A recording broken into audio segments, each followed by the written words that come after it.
بسم اللہ الرحمن الرحیم۔ السلام علیکم بہن بھائیو، بیٹے بیٹیو، ویلکم ٹو مائی چینل۔ آج کی ویڈیو کا عنوان ہے کہ بنی اسرائیل کا ایک گنہگار شخص۔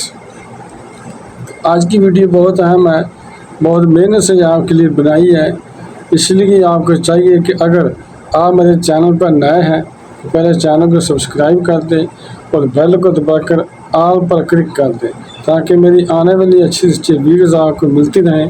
چلو دیکھتے ہیں اس ویڈیو میں کہ بنی اسرائیل کا ایک گنہگار شخص کون تھا۔ بنی اسرائیل میں ایک گنہگار شخص تھا۔ جوں اس کے گناہوں اور نافرمانیوں کا سلسلہ بڑھتا جاتا، اللہ تعالیٰ اس پر اپنا رزق اور احسان بھی بڑھاتا جاتا۔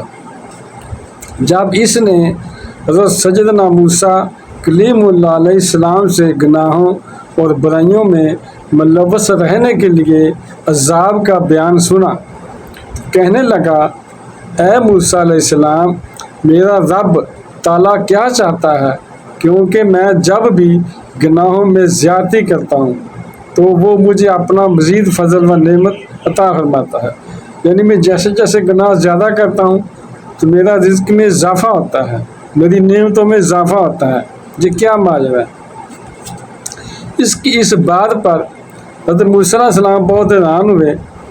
جب آپ موسیٰ علیہ السلام کوہ طور پر مناجات کے لیے حاضر ہوئے تو عرض کی، جہاں کوہ طور پر اللہ تعالیٰ سے حضرت موسیٰ علیہ السلام ہم کلام ہوتے تھے، وہاں پر گئے تو اللہ تعالیٰ سے عرض کی، یا اللہ تعالیٰ، تو جانتا ہے جو تیرے نافرمان بندے نے کہا ہے کہ جب بھی وہ گناہ کرتا ہے تو اس پر مزید احسان فرماتا ہے۔ اللہ تعالیٰ نے فرمایا، موسیٰ، میں اس کو عذاب دیتا ہوں لیکن وہ نہیں جانتا۔ حضرت سیدنا موسیٰ علیہ السلام نے عرض کی، مولا، تو اسے کیسے عذاب دیتا ہے؟ حالانکہ تو اس کے رزق کو کشادہ کرتا ہے اور اسے ڈھیل دے دیتا ہے۔ جواب ملا، میں اسے اپنی بارگاہ سے دوری اور اپنے فضل و کرم سے محرومی کا عذاب دیتا ہوں، اپنی عطائیت سے غافل کر دیتا ہوں، اپنے حضور مناجات کی لذت سے سلائے رکھتا ہوں۔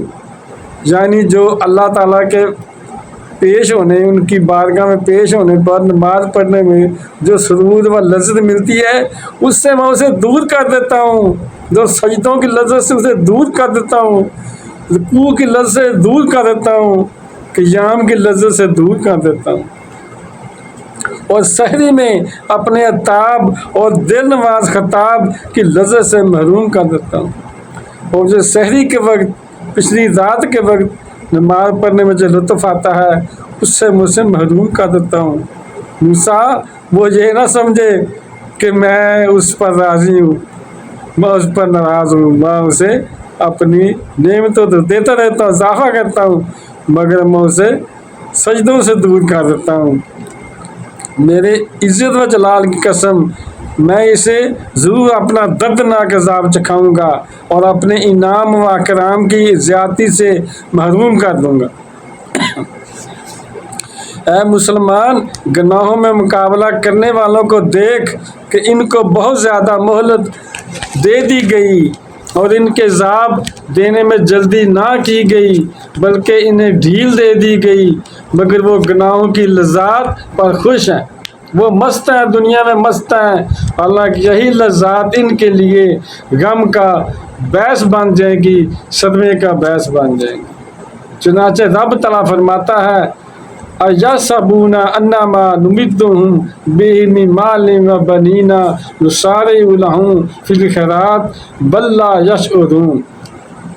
کیا یہ خیال کر رہے ہیں کہ وہ جو ہم ان کی مدد کر رہے ہیں مال اور بیٹوں سے، جو جلد ان کو بلائیاں دیتے ہیں، بلکہ انہیں خبر نہیں۔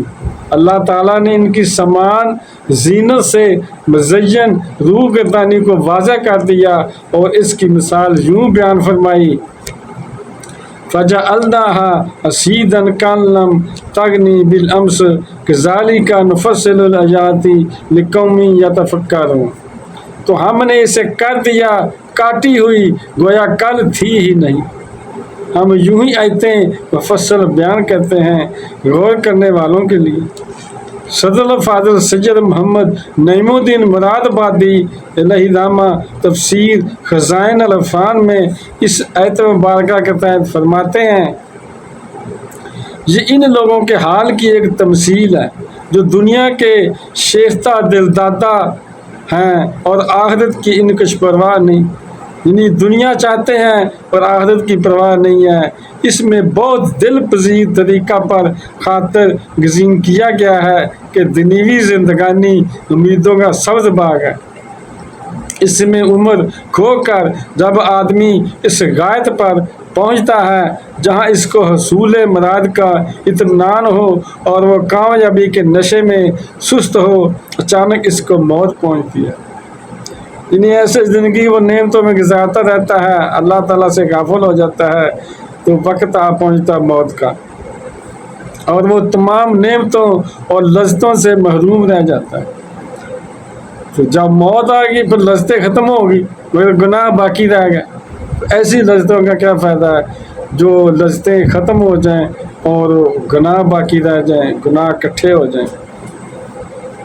قتادہ علیہ رحمہ کا کہنا ہے کہ دنیا کا طلبگار جب بالکل بے فکر ہوتا ہے اس وقت اس پر عذاب الہی آتا ہے اور اس کا تمام سر و سامان جس سے اس کی امیدیں وابستہ تھیں غارت ہو جاتا ہے تاکہ وہ نفع حاصل کریں اور ظلمات، شکوک و اوہام سے نجات پائیں اور دنیا ناپائیدار کی بے ثباتی سے بے خبر ہوں۔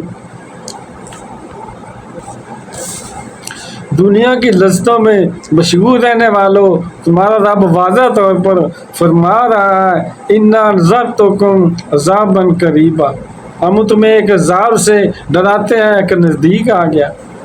اس دن انہیں کس قدر رسوائی ہوگی، یعنی قیامت والے دن کا ہم بتاتے ہیں کہ نزدیک آنے والی ہے اور آ کر رہے گی جب اللہ تعالیٰ انہیں ان کی بدعمالیوں پر خبردار فرمائے گا اور اللہ تعالیٰ ہر چیز کا علم رکھنے والا ہے۔ اے مسلمانوں، گناہوں کے بھیانک انجام پر غور کرو، کیسے لذتیں ختم ہو جائیں گی اور خامیاں باقی رہ جائیں گی۔ یعنی یہ جو لذتیں ہیں نا دنیا کی جان مٹا ختم ہو جائے گی مگر گناہ، خامیاں، کمزوریاں باقی رہ جائیں گی۔ میں تمہیں اللہ کی قسم دیتا ہوں کہ گناہ کی طلب سے بچو کیونکہ یہ بہت بری طلب ہے اور اس کے اثرات چہروں اور دلوں پر کتنے برے ہیں۔ سبحان اللہ، وہ بندہ کتنا خوش بخت ہے جس نے اپنے دل کو صاف ستھرا کر لیا، اپنے نامہ مال کو گناہوں سے پاک کر لیا اور اپنے ظاہر و باطن کو اللہ تعالیٰ کے لیے خاص کر لیا۔ تو بہن بھائیو، بیٹے بیٹیوں، اگر آپ کو میری یہ ویڈیو اچھی لگی ہے اور اگر ابھی تک آپ نے میرے چینل کو سبسکرائب نہیں کیا تو لازمی کر لیں اور بیل کو دبا کر آل پر کلک کر دیں تاکہ میری آنے والی اچھی سے اچھی ویڈیوز آپ کو ملتی رہیں۔ چلو ملتے ہیں نیکسٹ ویڈیو میں۔ السلام علیکم، خدا حافظ۔